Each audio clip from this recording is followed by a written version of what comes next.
ये वीडियो उन सभी को जरूर देखनी चाहिए जिनके पास है आधार कार्ड, पैन कार्ड या फिर कोई भी सरकारी दस्तावेज और जो सरकार को अपना व्यक्तिगत डाटा बड़े भरोसे के साथ दे देते हैं कि सरकार के पास हमारी जो इन्फॉर्मेशन है वो बहुत ज़्यादा सुरक्षित होगी। बहुत सारी सरकारी योजनाओं में भी डिजिटली वो अपनी सारी की सारी इन्फॉर्मेशन डाल देते हैं ये सोच करके कि उनकी जो डाटा है उसकी सुरक्षा करेगी सरकार।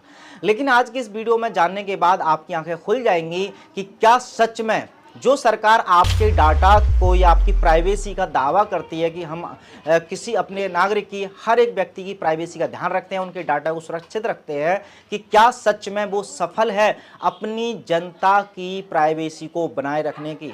बहुत इंपॉर्टेंट वीडियो है, वीडियो को लास्ट तक देखते रहना जरूर।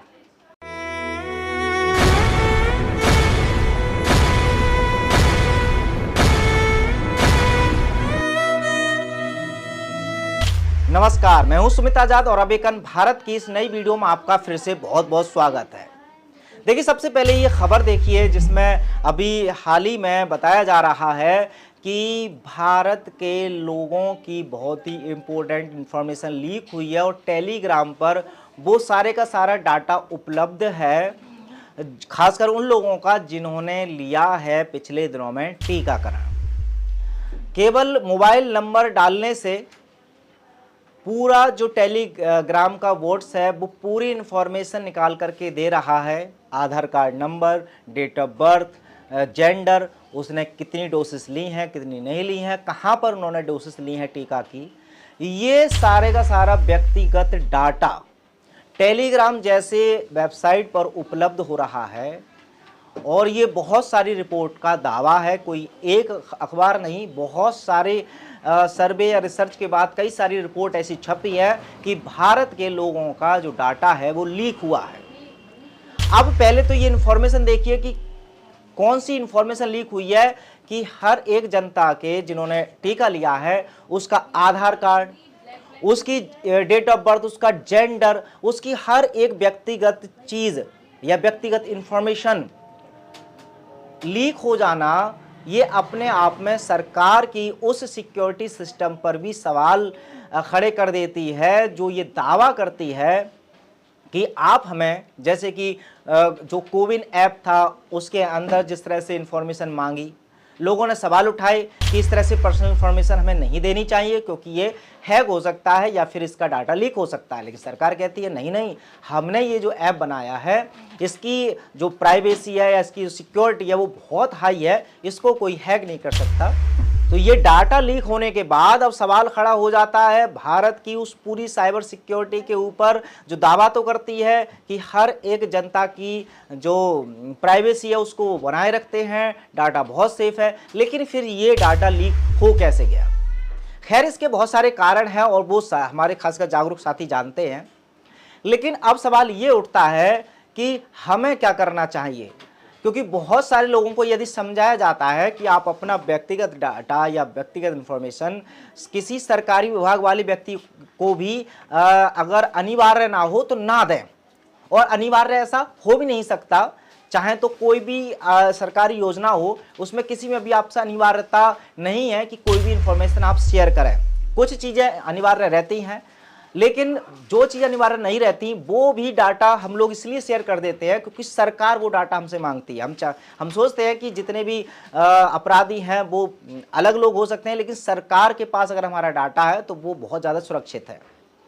तो ऐसे में तरह तरह के अलग अलग स्कीम्स में अलग अलग तरह के सर्टिफिकेट बनवाते समय ये इन्फॉर्मेशन दे देते हैं। अब उसके बाद देखिए, अब आप कहेंगे कि चलिए लीक हो भी गया तो ये हमारे लिए कोई इतना बड़ा खतरे की बात थोड़ी है, इसमें कोई नया क्या है, इसमें बड़ा क्या है।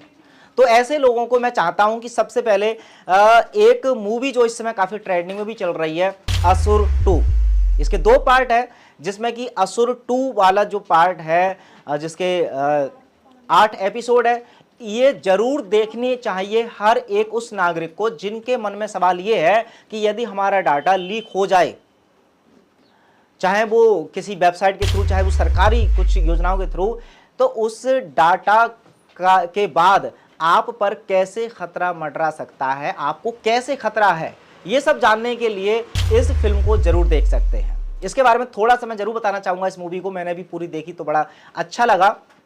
ये जो कहानी है ये एक राक्षस की है, चूंकि असुर इसका नाम ही मूवी का है। तो एक असुर है जो कि कलयुग में कली के नाम अवतार के रूप में आया है। और चूंकि जैसे कि हम जानते हैं कि कलयुग में जब पाप बहुत ज़्यादा बढ़ जाएगा तो उसका उद्धार करने के लिए आएंगे कल्कि। तो कल्कि भगवान को चैलेंज करने कली आ गया है। और चूंकि जैसे कि बताया जाता है कि कलयुग में जो लड़ाई होगी वो डिजिटलाइजेशन के द्वारा होगी, वो आर्टिफिशियल इंटेलिजेंसी के द्वारा होगी। तो इस आर्टिफिशियल इंटेलिजेंसी का जो पूरा खुलासा इस मूवी में किया है, अगर आप ध्यान से समझेंगे तब आपको पता चलेगा कि केवल जनता के डाटा के द्वारा कोई भी अपराधी किस हद तक जनता के लिए खतरा बन सकता है और आपको चंद मिनटों में या सेकंडों में आपका कत्ल, आपका मर्डर या आपको तरह तरह की हानियां पहुंचा सकता है। तो ऐसे में डाटा सुरक्षित रखना चाहिए, नहीं रखना चाहिए, अगर सुरक्षित नहीं होगा तो क्या क्या घाटे हो सकते हैं, उसके लिए तो आप ये मूवी ज़रूर देख लें। तो जिनको सिर्फ ये सवाल है कि नहीं हमारा डाटा तो लीक हो जाने दीजिए, उससे कोई फ़र्क क्या पड़ता है, तो कितना फ़र्क पड़ सकता है, उनके लिए तो ये मूवी है असुर 2, इसको जाकर के ज़रूर देखें। जियो सिनेमा पर बिल्कुल फ्री में ये उपलब्ध है। उसके अलावा अब आप डिसाइड करके खुद सोचिए कि जो डाटा जो अगर आपको लगता है कि सच में सुरक्षित रहना चाहिए, जब सरकार तक सुरक्षित नहीं रख पा रही, तो ऐसे में क्या आप अगली बार से सरकार पर भरोसा करके अपनी पर्सनल इंफॉर्मेशन शेयर करेंगे या नहीं। और खासकर इसका संबंध चूंकि टीकाकरण से है, तो टीकाकरण को लेकर के बहुत सारे मुहिम हमारे चैनल के माध्यम से भी आप तक पहुंचाए गए, बहुत सारे क्रांतिकारियों ने भी आप तक पहुंचाई। लेकिन उस समय शायद जो भेड़ चाल चलने वाले लोग हैं उनमें से एक दो जरूर जागरूक हुए, बाकी के लोगों ने ये कह के नकार दिया कि ये सब आपकी मनगढ़ंत कहानियां हैं। लेकिन अब इस तरह से बार बार ये घटनाएं हो रही हैं, तब शायद उनकी भी आंखें खुलेंगी कि अब आगे से कोई भी डाटा शेयर करने से पहले एक बार सोचे जरूर। अपना कमेंट बॉक्स में अपनी राय भी रख सकते हैं इस विषय को लेकर के। मिलते हैं अगली वीडियो में, तब तक अपना ध्यान रखें। जय हिंद।